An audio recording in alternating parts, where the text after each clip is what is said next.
EZbra is an all-in-one disposable breast dressing designed to meet the post-op requirements for patients and healthcare professionals.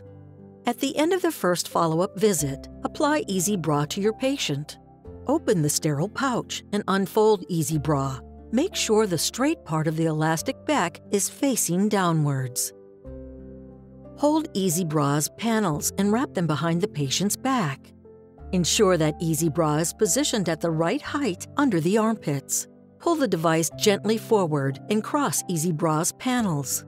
Attach the lower panel first, creating the desired compression to the right cup. Then, attach the upper panel to support the left breast. Each cup can be adjusted separately to allow you a tailor-made device for each patient's specific needs. Use the upper adjusting straps as a bandeau to help fixate implants, and then lower adjusting straps to support the breast folds.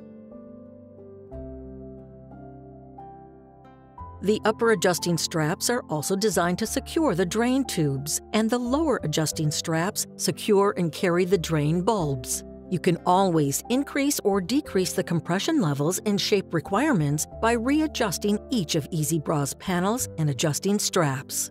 EZbra, support your patients with ease. EZbra, recover with dignity.